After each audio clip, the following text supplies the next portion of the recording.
Good afternoon, guys. Welcome back to the AJ Analysis channel. We're back with another live stream. Today is team news for Manchester United versus Tottenham Hotspur.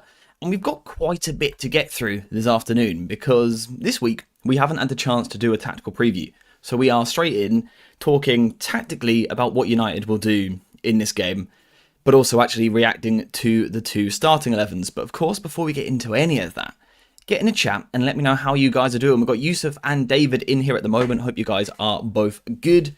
Did you enjoy the intro? Did you enjoy the intro? That was actually made, or the audio was made by Chris, who you sometimes see in the chat. He made that, or Casey on Discord. He made the song for us a few weeks ago, and we finally got it in place. AJ, how are you doing? Not bad, thank you very much. Not bad at all. The wingers don't start 2 games in a row. Too predictable. Yeah, fair point.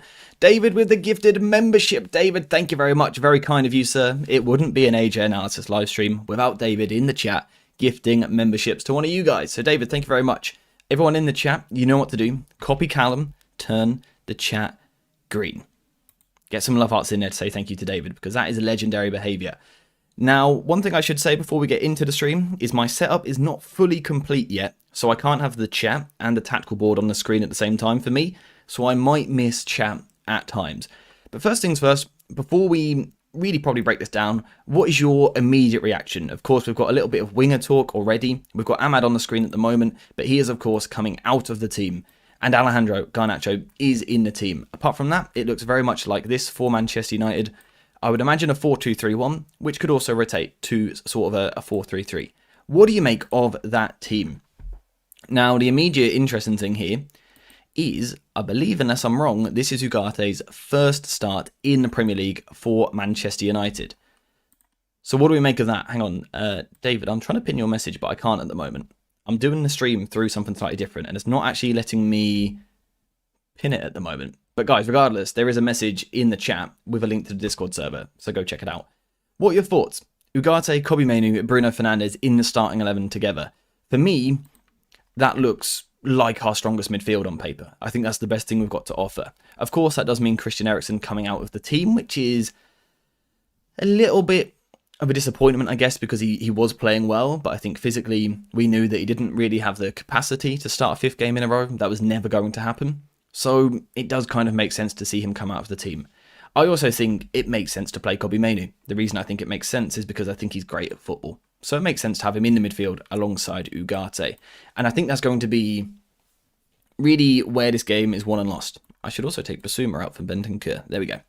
I think the midfield is going to be absolutely huge in this game, because I think we are going to see quite a transitional football match at times, which is interesting because to me, neither of these two midfields look that physical. Bentancur and Ugarte are the ones that stand out as being the physically dominant players, but we're not looking here at absolute destroyers in midfield for either side. We're not looking at players that really specialise over 30 yards plus. So that could be quite interesting. With the likes of Kobbie Mainoo and Ugarte, if we have the ability to get our foot on the ball at times, and actually perhaps slow it down, I wonder if, defensively, that Spurs midfield could be a little bit weak, because James Maddison, Kulusevski, as good as they are as footballers, they aren't players that want to do a lot of defensive work. So I wonder if United can take some control there. It's where I also think Bruno Fernandes can be important in this game as well, if he can find spaces. Particularly if we can draw those two midfielders out. If we can draw these two out, there can be space in these areas, particularly with Xerxes on the pitch as well. And that's something that Spurs have struggled with a little bit early on in the season. When a striker pulls a little bit deeper, particularly on this side, they don't always want to connect the centre-back. Van de Ven had that problem against Arsenal the other week, against Kai Havertz. And what would essentially happen is Spurs would try and press like this. And say Bruno Fernandes, for example, would try and drop into this sort of position. Bentancur was struggling to follow because the other striker, for Arsenal it was Havertz, was dropping into this position, and he couldn't follow him because the centre-backs weren't backing it up. So I wonder if that gives United a little bit of an option to move the ball through the middle of the pitch. And I wonder if that's why Ten Hag has gone for this 11. Get those 4 players in the middle. Obviously, it'll be Dallo at times as well. And then get the pitch nice and wide in the attack.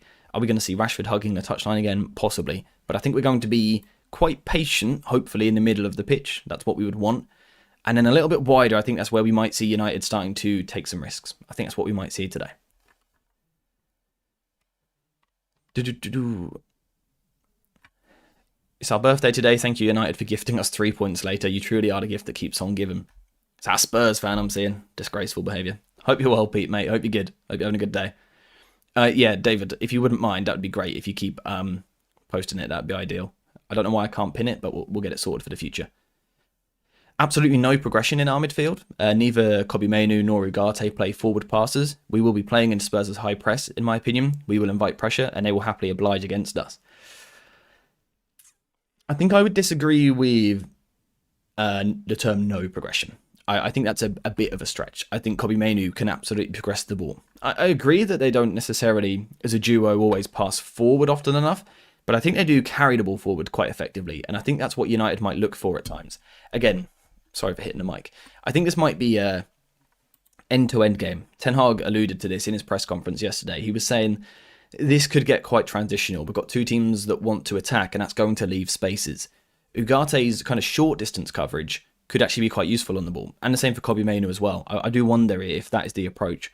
We've also got to remember, when we talk about the Manchester United midfield, it's not as simple as those three are our midfielders, they play in the centre.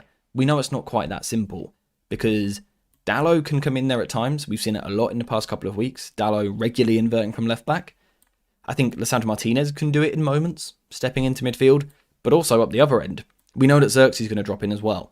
So I think it is, of course on paper it's a midfield three, but I think it's important that actually tactically as the game plays out that we don't look at it in that way, because there will nearly always be someone extra in there with them. It could even be Mazraoui from the right hand side as well. And I would like to think with those extra players dropping in, that can be enough to provide that bit of progression for us. I think that would be ideal. How many minutes till kickoff? Kickoff is just over an hour away. I believe it's 67 minutes away till kickoff. Today is a must win. It always feels too early in the season, right, to say must win. But I tell you what, it feels close to it. It certainly feels like this week's big for Ten Hag. We haven't had a great start to the season. We sit on 6 points from 5 games, which isn't ideal. Of course, we had the good Carabao Cup win, struggling in Europe a little bit in that first game. We've got a big week. We've got Spurs, we've got Porto, we've got Aston Villa. That's difficult in the space of, I believe, 7 days. That's a real challenge for Ten Hag, and I think there is a little bit of pressure on him now. You need some results. I think the performance is key as well for the fans, but I think actually, simply for the morale of the players, a result is important, because we went on that 2-game streak, didn't we? We beat Southampton with a really good second half display, and then we beat Barnsley 7-0. It felt there that we were in a place to build some momentum going forward. That if we could have then beat Crystal Palace, beat FC20, we're in a great place, 4 wins in a row. Because we kind of started in those 2 games and got those 2 draws, it suddenly puts a lot of pressure back on this performance and this result. Do these players always deliver in those sorts of games? Not always. Not always. Hey, don't take our 7th point away. You are correct. You are correct. We're on 7 points. I do apologise. Also, the shadow is doing me awfully right now. The light still needs to change. I think Villa is more likely to be Ten Hag must win. Possibly. We'll see how the kind of next few days go, I guess. Every game from now onwards is a must win. Play Lindelof on the wing. I like it. To be honest, I'm just a bit relieved to see Eriksen left out of the pivot. As out of midfield, we would get swamped due to his lack of athleticism. Yeah, we always talk about Kobbie Mainoo not necessarily being physically the most gifted, right? He's not someone who munches up the ground, Kobbie. But generally speaking, he is certainly more physical than Eriksen. He will give us a little bit more. And I think with Ugarte in there with him, I think this is our best midfield 3.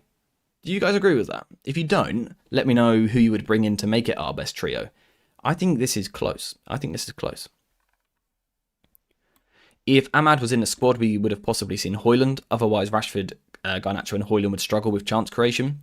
Yeah, so someone pointed this out in the Discord. A little plug for the Discord again. What we have here, it was Valza by the way, what we have here is the potential that 60 minutes into the game, you can do that sort of change and still keep a balance. You can bring Højlund and Ahmad on, assuming Ahmad's on the bench, right? I haven't actually seen the bench yet, but you can make these changes and still keep a balance. What we've seen early in the season, say if Ahmad has started, then we bring Garnacho on and we bring Højlund on, we then end up with that incredibly direct front 3. I think hopefully today we might have options to change that. Yeah, so Ahmad is on the bench. Ahmad and Højlund as subs still keeps a bit of balance in there because Ahmad is still kind of that chief creator, the player that wants to keep the ball. So I think that will be good for United later in the game. It should mean, depending on how the first hour goes, it should mean that we've got a bit more potential to actually keep control going for a little bit longer. I'm just looking at what we've got in midfield as well from the bench. We've got Mason Mount, which of course is good to have him in there. Christian Eriksen, Casemiro, and then defenders Lindelof and Johnny Evans. So I wonder if Harry Maguire has got a knock. Exactly my point. Yeah, it gives us a chance to keep the balance, and we haven't really had that, so I think it's huge. Definitely my ideal trio. Time will tell if it's the best. I think it's far from perfect, right? I don't think it's the perfect balance at all. I think we're still some way away from that in our midfield. I think we need further recruitment, honestly. But I think with what we've currently got, the players currently at the football club, I think this is the best trio that we can come up with. I think it's what we need. I would love it if Bruno looks to play as a traditional 10 and drops deep to collect the ball instead of trying to play centre forward. See, Bruno's role, I think, is going to be absolutely fascinating in this game. Because what we have seen, obviously naturally, we know he's best as a 10. He likes to play in this area. He likes to kind of be given that license to roam about, get on the ball over here, get on the ball over here, create up here. Under Ole Gunnar Solskjaer, it's a little bit higher. In the last couple of weeks, United have been in a slightly more fixed system, which looks a bit like this, right? We often build with the back three, then we get those two in midfield. Bruno is playing a role that is tactically a bit more disciplined, a bit more fixed. It's interesting to see how he does in this game. Now, I actually feel, for reasons we've discussed already, he could have a really big game today. I think he could have a huge opportunity to turn his form around, basically. Because again, Bentancur is going to have a slightly tough time in this position if United can create the overload. Of course, that's if United can get through the press. We'll discuss that shortly. But if you can, and United can control the ball at times, there is the option for an overload in midfield. And more important than actually the numbers here, 4v3, it gives United an advantage, but Spurs could manage it still. I think the personnel in here is important. Dalot, Kobe, and Ugarte are really good technical players. Obviously, Bruno with them as well. Up against players who, for me, don't want to do all the defensive work. Kulusevski and Maddison, they're hard-working players, right? They're going to do their job. They're going to try their best. But they are not naturally ball winners. They are players who kind of can switch off, leave a bit of space behind them. And again, in these areas, I wonder if United get a chance. I wonder if also Xerxes dropping in, it could cause a real headache. Romero is likely to want to be aggressive with him. I'm not sure Van de Ven will want the same. There's a chance for Bruno and Xerxes to get a bit of space in that midfield. And I think those two with time is absolutely huge for us. I think the other thing we should point out as well, though, is the transition. Spurs do this when they get forward, right? You've got the front three, who tend to initially hold width. The wingers are fairly wide. Let's put United in a defensive situation. Let's say United are defending in a 4-4-2, which probably likely. 4-4-2 or certainly the 4-2-4, something in between. Spurs like to attack. They like to get players forward. Kulusevski will be high in the right half space. Maddison sort of drops really deep left, which is interesting because he's a creative player, but he plays quite deep. Interesting. Porro moves high and fairly narrow end inside, and Udogie does the same on this side of the pitch. Spurs are often left with a sort of off-balance 2-2 shape like this. So you've got the two centre-backs, then you've got Bentancur and James Maddison. Now sometimes this will actually change to a 3-1 shape. Now, how many times have we discussed the 3-1? Right, we've spoken about this shape a lot. Sort of 3-1 shape normally with United, but also City and teams like that. And we say that this is quite a vulnerable shape, right? Because there's a lot of space in the middle of the pitch, but also out wide. Especially though when you're Spurs and you have two things. First of all, you've got Maddison defending the transition. It's not ideal. Secondly, Spurs are a team who, a bit like United, want a lot of the ball, but at the same time actually want to get that ball moving forward pretty darn quickly. They're not interested in possession for the sake of it. They normally have a lot of the ball, but it's fairly direct. Not in the sense of long balls. On the floor, they like to move the ball forward quickly. They lack a bit of pauser to their game at times, that ability to slow it down. United will have situations where we win the ball and look to transition fast. Bruno in this game is not going to have an overbearing physical presence trying to stop him. He's going to have James Maddison. If Bruno can get his passing right in this game, we have a heck of an opportunity. A heck of an opportunity to get on the counter-attack and find passes. And that's why I think it's big for Bruno, because it could be one of those days where he doesn't connect with his passing and it's really frustrating. We kind of waste every opportunity to transition. But on the same note, there's a chance he really performs.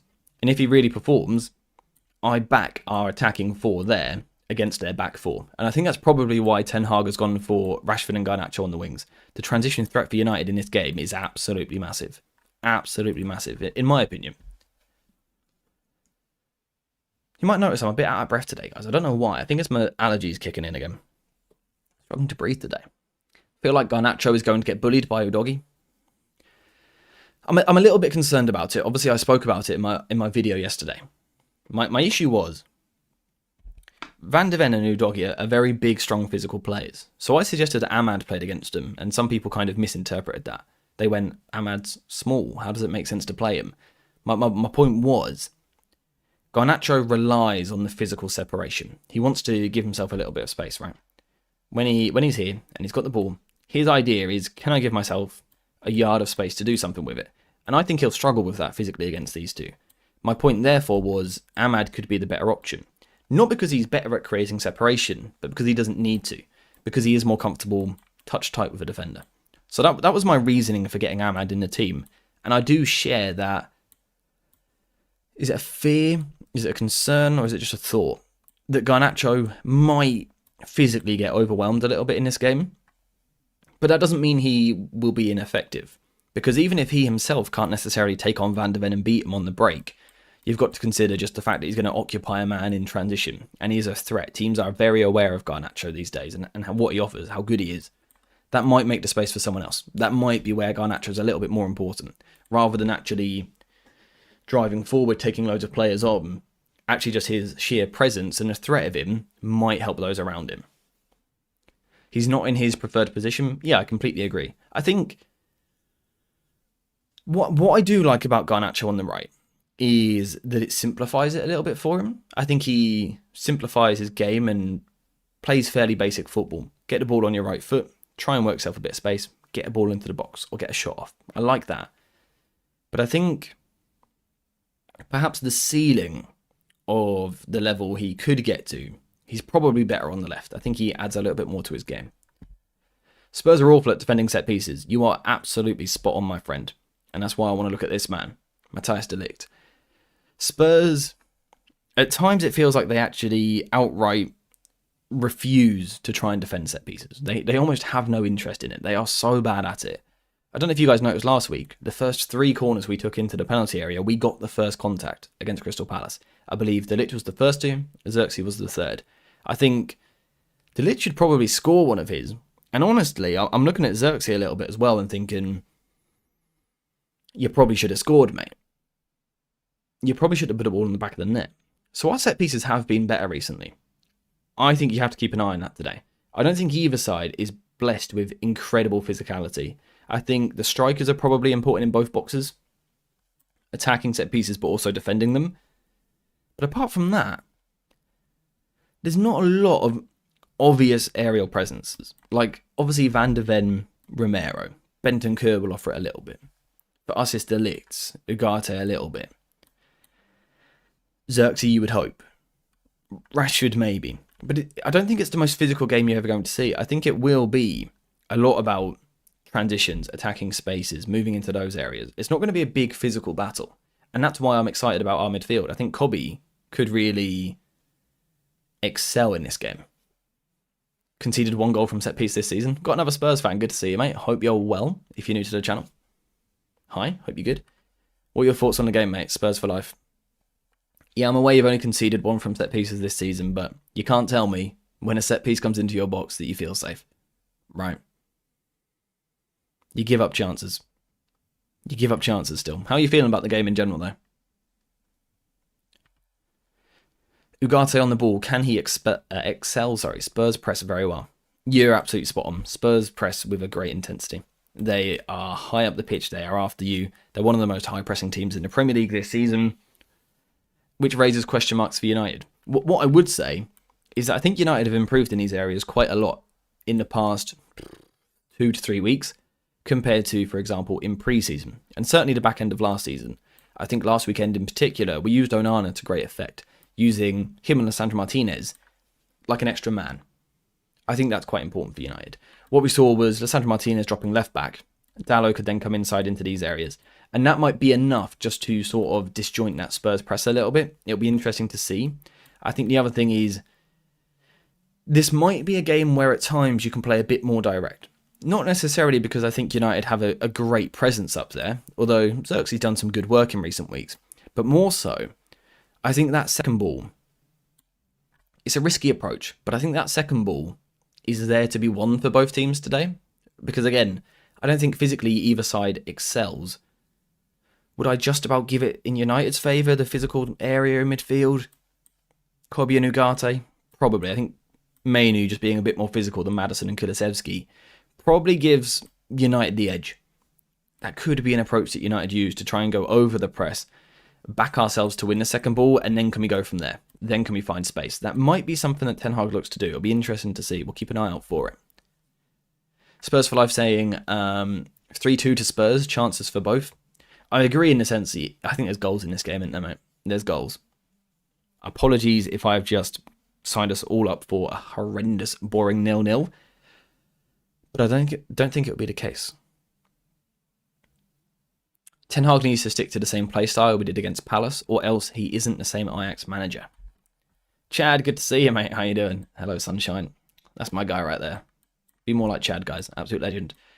Yeah, in terms of using the approach that we used against Palace, there's a couple of things I want to touch on here.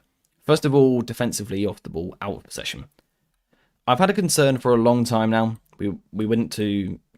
Sorry, this goes as far back as last season. The concern with our left side defensively, in the sense that we often end up with some of our weaker defensive players near each other. It's normally Rashford involved in that, and then it could be Eriksen, could be Kobe Mainu, it could be a Casemiro, whoever. They tend to end up together. Would you guys consider a swap here?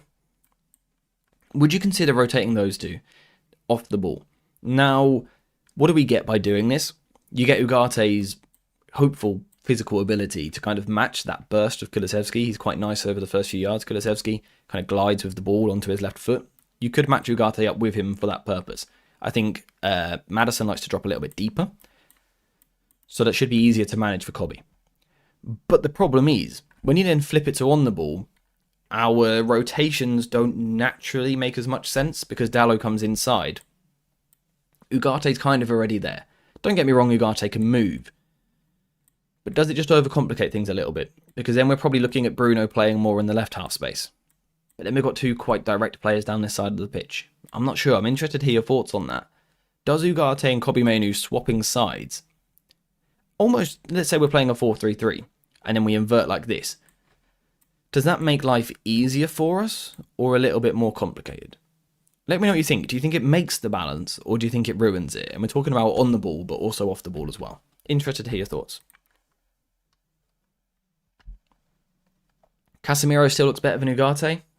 I think it's a bit early. I think we know that Ugarte is not up to speed yet. He's not sharp. He didn't play pre-season. The cap makes me look bald. I do look a little bit bald, don't I? I don't think Ugarte has had a horrendous start to life at United. I don't think he's been doing too badly at all. Give him time, I would say. Let him get some fitness. Let him get some sharpness. Let him adjust to his teammates, a league, a tactic. Then we'll judge him a little bit more. I think it's too early. What if Mazraoui inverts? I always struggle to say that for some reason. It is an option. It is an option. You could do that. That is an option as well. And I think that's something that's really nice for United. The fact that you can do both. I quite like Lisandro Martinez in the middle of a three as well. I think you can do both. I think we always say this. With Ten Hag, it's not going to be fixed. It's not going to be a case of is this shape or that shape. I think we have an option to do both here. It's just that Kobe and Bruno balance. I think defensively, we look better if we move it across like this. I think defensively, we look better if we are more like that. But on the ball, I wonder if we look better the other way around. Difficult one to tell. To confirm, I am not bald, by the way. But yeah, it's that shadow there. Other way. I'm surprised he's starting Garnacho, to be honest. It's a weird one, right? The way I would word it is, I wouldn't have done it, personally, But I am not at all surprised that Ten Hag is doing it, because he might preach otherwise at times, but he likes fairly fast football, Ten Hag. He likes the team to be attacking quickly and getting into forward areas, so I wouldn't have done it, but I can see why you would. With Ten Hag's kind of thought process, I can see why you would. Martinez in the middle, no way, too small. We're talking purely about on the ball, in possession, not necessarily out of possession. I think it changes a little bit. You disagree, Ugarte has been better than Casemiro defensively? I think immediately it's the fact that just over the first few yards, he can cover it a bit easier than what Casemiro can. I back Xerxes to pick up a goal today and probably assists too. Yeah, we'll come on to score predictions a little bit later on. Might be an intriguing one, this. Why do you think Ten Hag's starting Bruno? Oh, okay. I like it. Good question. Bruno Fernandes is an interesting one at the moment. We all know how good he is. He's a phenomenal footballer. I believe one of the best creators in the world. I think he's genuinely up there with the best creative outlets we've ever seen. He's so good at creating an opportunity. But he's not on form. He's not on form, and I was disappointed with him more so in midweek. Not because he wasn't creating chances. That happens, right? We all have games, all players have a game where you lack a bit of spark. You might have a month where you lack a bit of spark. It's annoying, but you can live with it. I felt midweek we saw Bruno's intensity dip massively. His defensive work rate. That was a little bit concerning for me. I don't think it will be too much of a problem. I think Bruno is an honest player. I think he will know in himself that he didn't play, to his full capacity, and that he's not performing to his best. I'm expecting a good Bruno today. I think we're going to see a Bruno which rocks up with a bit of a point to prove. And, I mean, to be honest, it's going to go one of two ways, right? He's going to rock up with a point to prove, try force it too much, overturn the ball a lot, and Twitter's going to be going into meltdown about why he must be sold. Or he's going to have one of those games where Xerxes pulling centre-backs about, Bruno's getting time on the ball on the up-back through, and we've got all that room to attack, because Spurs do leave room. I like this Spurs team, by the way, I should say that. But they do leave room. You can't hide from that fact. They do leave spaces out wide, either side of the centre-backs. If Bruno can get his passing on point in this game, I think he could have a field day. I think he could have a great match. Because again, I don't think naturally there is always going to be that typical destroying, big, muscular, physical midfielder to try and stop him. I think Bruno struggles with the physical contact sometimes. I think he's a bit easy to kind of barge off the ball. I think Spurs lack that player, which is why he could have such a good day. He's way too wasteful, and that's absolutely criminal of him. The problem is, people want players that can create chances, but people also want players that keep a lot of the ball. It's really difficult to get that player wrapped up into one, because to create chances, you have to take a risk. A chance-creating pass is never going to be safe. It's never going to be safe. It's never going to guarantee keeping the ball. It's high-risk, high-reward football. Most clubs have them. De Bruyne is one for City. Trent Alexander-Arnold is one for Liverpool. His pass completion numbers aren't normally that great, but you know he's going to create you something. That's what Bruno is. AJ, what do you think is the solution for the left defensive side? I think Dalot offers more flexibility than Shaw, and I'd risk that side for the flexibility and athleticism that Dalot offers.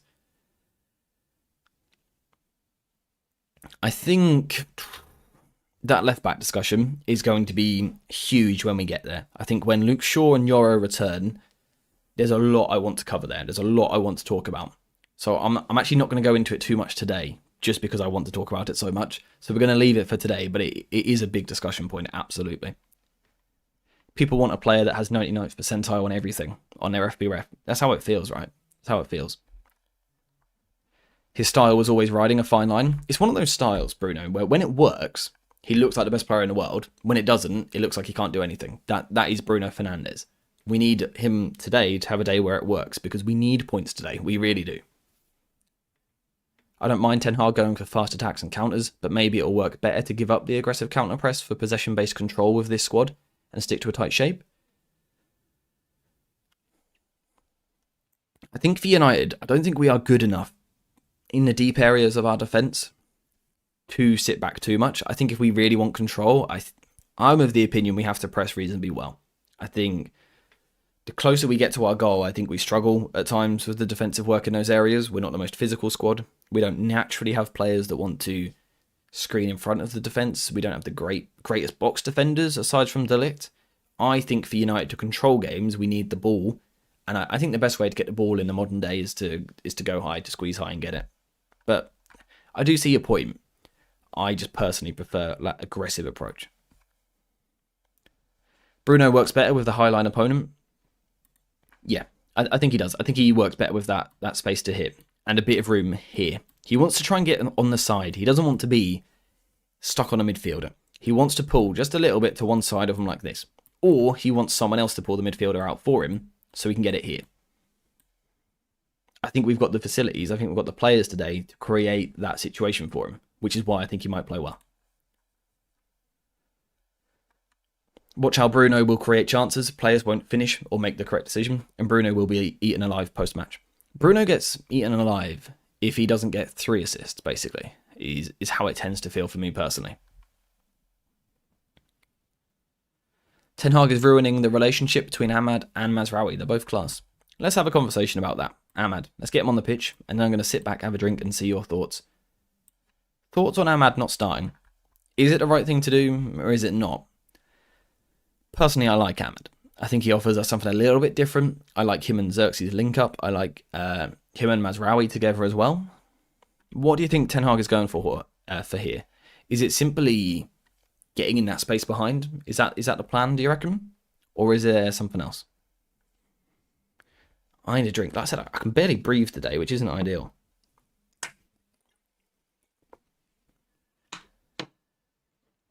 This game's going to be chaos ball. Yeah, I think it might be. Ahmad and Xerxes too toothless against such a vulnerable Spurs. That is my concern when the two of them play together. It is at a point in their career where neither of them are quite kicked onto that killer level.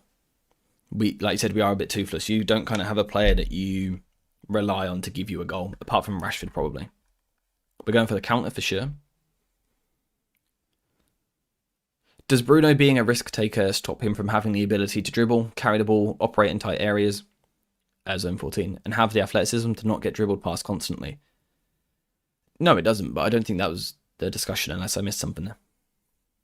I agree. I wish he was a better ball carrier. I do, but he's not, and he's not going to be. He's not that player. I think it's to provide balance when we make subs, when Højlund and Ahmad get on, so we keep that creativity. I think that would be huge for us. I think it just gives us something a little bit different. Off the bench, it gives us the opportunity to potentially go past 60 minutes and be good, which would be quite nice. Son is out. Ten Hag got lucky. I found it interesting that. Talk about Spurs real quick. I like Spurs. I like a lot of what they do. I like Ange Postecoglou. I like the football they want to play. But there's a big criticism of them for me. Or there's a few. One of them is they get so many players so high up the pitch. Too early for me. Just a little bit too early. It leaves them vulnerable to these transitioning situations. The other problem I have with them is the recruitment for me hasn't given them the right squad for what Postecoglou wants to do. See, I always feel they play like this, right? 3 midfielders. Maddison's given this kind of free roaming role a little bit. But the 2 fullbacks very much want to come inside the pitch as much as possible. Udogie really kind of flies forward underlapping. Porro a bit happier to play a little bit deeper and get on the ball in these positions. If you play a narrow fullback, normally most teams would then get wingers who can go both ways. Spurs haven't done that. You know, Werner's obviously quick. We know he's got a lot of threat. But he's not someone who wants to constantly go outside. Brennan Johnson, again, a good player. And he'll go outside a bit more. He doesn't mind doing it occasionally. But I wouldn't necessarily say he's a proper two-way winger. Again, he wants to just drift into these areas a little bit. He wants to combine. I think they lack that proper wide threat. It's why I thought Odobert might come in for Son on either side of the pitch, because he's a bit more of a direct 1v1 winger. I thought Spurs might go for that. In this lineup, the front three's got a lot of energy. It's got a lot of ability to cover ground. It'll be quick and it will be dangerous. I feel, though, that if United can be fairly compact out of possession, let's get Garnacho back in. If United can be compact in the shape, hopefully 4-4-2 rather than the 4-2-4. If United can close the gaps in the middle, I hope this don't come back to bite me. But I don't think Spurs are that dangerous out wide at the moment. And this is where I think United can hurt Spurs. Spurs wanting to come inside. If you can trap him in those areas, in these little situations, you win the ball, get it to Bruno. Can we go quick from there? That's why I think United have got a decent chance in this game. For me, personally, anyway.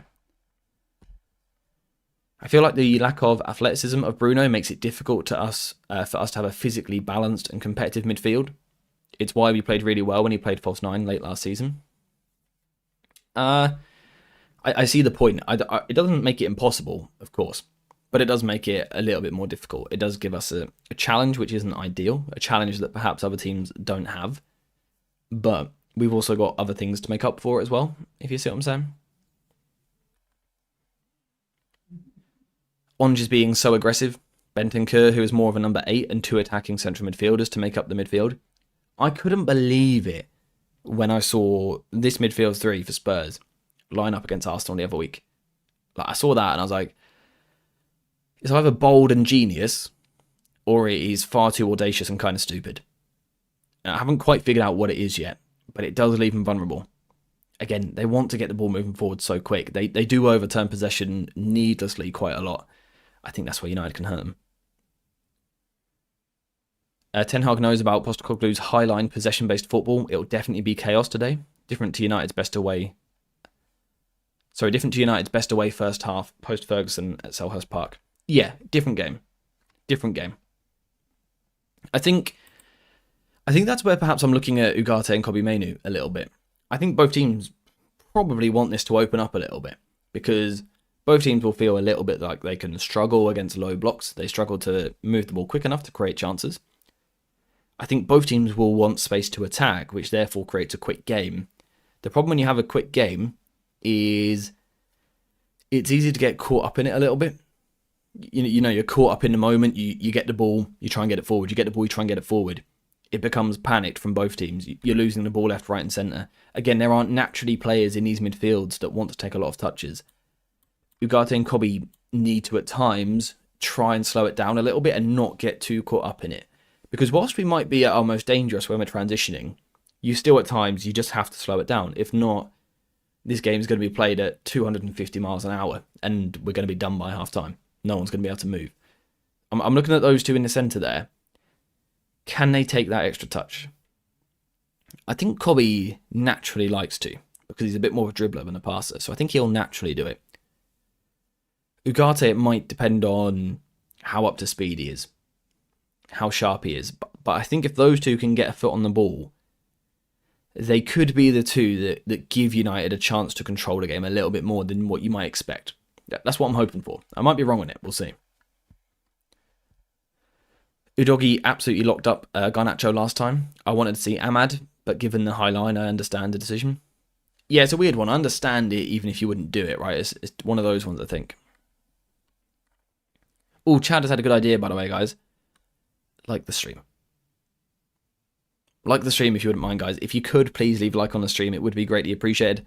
Again, in the current setup, I can't actually see how many likes we've got at the moment. But if you could please leave a like, it would be greatly appreciated. It helps the stream. It helps push it towards other people. And the whole thing just grows. So that'd be great. Will United run out of steam again, though? Possibly.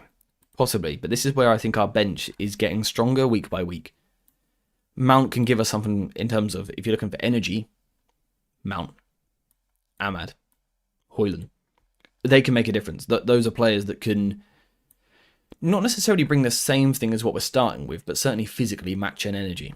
And I think, again, the point is, if you do Xerxes and Garnacho off, you take off a creator and let's call it a creator and a runner. Let's just word it like that to simplify it, right? You actually have the chance to bring on the same thing. Even though it's in a different position, you get your runner and your creator. So I think that's something that Ten Hag might be looking at in this game to keep United going past, like you said, the 55th, the 60th, the 65th minute. Different subs, different options from the bench. Anthony is one as well. As much as people don't like him, he is an option. He does slow it down. Mount might be the right midfielder for a high-paced match over Bruno. Possibly, possibly. Who does Mount come in for this game as a sub? I think Bruno is the obvious one, right? Because it's a 10 sort of for a 10. It could be Cobby as well, but I think we might see Ericsson just because of how we've been in recent weeks. Just checking, there's no Collier on the bench, is there? Which is interesting, because he didn't play for the under-21s the other night. I wonder if he's got a knock. Collier's not there. No, Collier's not there. That's interesting. I think we will absorb pressure and hit on the counter for the first goal. Let's get into that. Let's get into the predictions. How are we feeling? Score. First of all, are Manchester United going to win? Secondly, what's the score going to be? Third of all, who's getting the goals? Unless it's a boring 0-0 draw, which I hope it isn't. Who is getting the goals?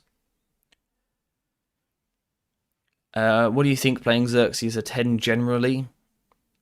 I'm not a massive fan of it, simply because I prefer him arriving into space when there's not an obvious man to mark him, rather than starting there where there's a clear player who's on him. So I think he could do a job there, and I'd love to see it experimented. But I don't at the moment like it that much. I think I prefer him more up here. Could Mount come on for Cobby? Yeah, he could. He definitely could. Again, if you're looking for energy, intensity, Mount actually played really well against Spurs early last season, so we could do that as well. Let's look at some of these predictions. We've got Nuruddin with the 6-1 to Manchester United. And then we've got Chad, who's just copied him for some reason. Chad, why would you do that, bro? We've got 2-2, we've got another 2-2, 5-0 United. I think we lose 2-1. 2-1 loss, 2-0, 2-1 loss. We don't very often see losses predicted. That's a different one. Rashford 2 goals. Rashford and Bruno. 3-0 United. Rashford, Xerxes and De Ligt. I like it. 2-1 win. Bruno penalty. I love it. Yeah, Chad. Original prediction, please, mate.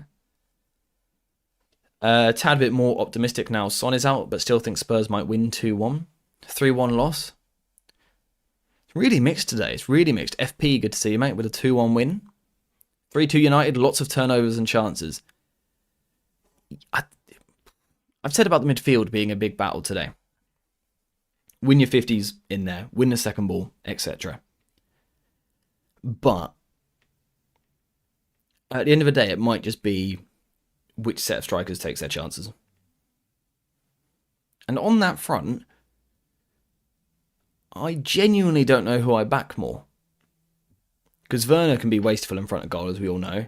Brennan Johnson's in a good bit of form in the past 2 weeks. Scored a couple of goals. Solanke, love him as a player. Compared to Xerxes, Garnacho, Rashford. I think we have a bit more firepower, personally. I think we've got a bit more. David with the donation. Thank you very much, sir. Very kind, as always. Really appreciate it, mate. 3-2. Garnacho, Cobby, and De Ligt. What do I reckon? 2-1 United. First of all, Garnacho scores the first. And then Spurs are going to equalise through Brennan Johnson, the 2 right wingers scoring. I don't know why. And then United are going to win it. 75th minute. Apologies if you can hear my phone going off. United are going to win it. 75th minute with a goal from Bruno Fernandes. Bruno Fernandes. That's how I reckon this game goes. To be fair, if United won as many games as we predict them to, we'd win the league every season. And we would all be happy, right? Why can't we just live in that world? Please. Spurs not scoring shit, clean sheet. I was tempted. I'm torn between 2-0 and 2-1. I've gone 2-1 because I've predicted a couple too many clean sheets recently. We have attackers who are developing upwards, young. It's a matter of time before they click. I completely agree. They may not be the finished article right now, but they're going to be. Hopefully, eventually. I think Bruno should have been dropped today in favour of Mount. You need a high intensity level in a game like this, and Bruno lacks it lately. That's what I quickly want to do. I know it's almost not that relevant now. What starting 11 would you guys have gone for? How would you have changed it? Because we didn't get to discuss this week. What would you have done differently? I can't help but keep seeing that shadow across my face there. I do look bald, don't I? It's not great. But now look at the hair. The hair is absolutely ruined by the hat. Eesh. I'll get rid of the bald for the dodgy trim. What's my prediction? 2-1 United. Look at that. It's a disgrace. Bruno for the goal to regain his form. I also think Bruno will score, right? Because I just took him out of my fantasy football team. And I am like if you want your attackers to be in good form, I'm king at getting them into form by taking them out of my team. So I think he'll score. Xerxes will get in the assists book today if our other attacking players are somewhat clinical. He's been robbed of it a little bit recently, hasn't he? He's deserved some assists with some of his link-up players. It's been beautiful. It's been beautiful. You would have started Rashford and Ahmad. That's fair. Glad that Eriksen isn't starting. Yeah, me too. I think, yeah, I would have gone Ahmad. I think that's the one change I would have made. Ahmad for either Rashford or Garnacho. Not too fussed. Not too fussed. 2-1. Højlund with a decisive goal. It's weird, right? Because Højlund's kind of starting on the bench at the moment, I always seem to keep forgetting him when I'm looking ahead to the game in terms of kind of who's going to come in, who's going to get us the goal, late winner. Højlund is an obvious shout if you think about it. Yeah, a small price to pay to get Bruno going. Oh, 100%. If Bruno scores, I'll be a happy man. AJ, give us your new PC specs. I'd be lying if I said I knew them. To be honest, I didn't pick the PC. It was picked for me. So, I don't know a lot. Have we been lagging at all today? Have we been alright? You take a scrappy 1-0 win. It's a weird one. Normally, I would, as a one-off result, I'd take a scrappy win. I just really want a performance as well, though. Because the Palace first half was so bright and promising, any bad performance now to me looks more disappointing because that first half was almost proof that we can do it. Losing my voice a little bit. So anytime we now don't, I think I'm going to be more annoyed. So I think that's where I stand on it. So I want a performance. Obviously, at the end of the day, we just need 3 points. But I do want a performance. I really do. Give us AJ's new PC specs. He doesn't know it either. If you want to know the specs, ask Valzer. Him and his mate sorted it for me. See you later, Alex, mate. Have a good one. Enjoy the game. Enjoy the game. We'll see how good that PC is when Nuruddin does 50 gifted memberships. True. I haven't actually got the alert on screen set up yet, so it might survive the first time, but we'll see after that. Yeah, have we lagged at all today? Have we been alright? Everything's been alright on my end. We haven't dropped at all. What's my prediction for this match? 2-1 Manchester United is my prediction. He has a monitor. I mean, he's true. Yeah, 2-1 to Manchester United, I should say. Yeah. Anyway, I think we are finished there. I want to go get set up and ready for kickoff. Tonight, in terms of content, we're not going to do an analysis video tonight. That will be out tomorrow morning. Tonight, we'll get my kind of immediate reaction. It will be like an 8 or 9 minute video. Me kind of waffling on about what happened and a couple of spoilers, if you like, for what's going to be in tomorrow's video. Then tomorrow we will break it down properly. We probably won't get the chance to stream tomorrow because of uploading the match coverage. So I don't think we'll be live tomorrow, but we will during the week. So make sure to look out for those streams, subscribe, get notifications on so you do see them. But I think apart from that, we are finished for today. And also, before we go, Discord link from David, which in the future I'll figure out how to pin. Join the Discord server. Highly recommend it. But in terms of today's stream, we are finished there. I will catch you guys later. What is this hair? It's just been ruined by a hat, mate, alright? It's been ruined by a hat, okay? It doesn't look like this normally. It's been destroyed. But yeah, thank you guys very much for watching. Thank you, David, for the gifted membership and a donation earlier on as well. Thank you guys, everyone that has liked, everyone that has been sitting there quietly, and also everyone that has been waffling away in the chat. I've also realised I don't know how to end the stream on this new setup, so we've got a new challenge there as well, which is fun. But yeah, for today, we are finished. So, go enjoy the game. I think United are going to win. I'm reasonably positive United get all 3 points, I believe. I do believe in that dream. But yeah, we're finished. So go enjoy the match. Have a good one. I'll catch you in the Discord this evening, so join it. But also, there'll be a video out tonight with my immediate thoughts and reactions, so I will see you there if I don't see you before. So, thank you guys very much for watching. I will get a buzz cut. I hope you have enjoyed the stream. And as always, I'll see you in the next one. Let's see if this button works.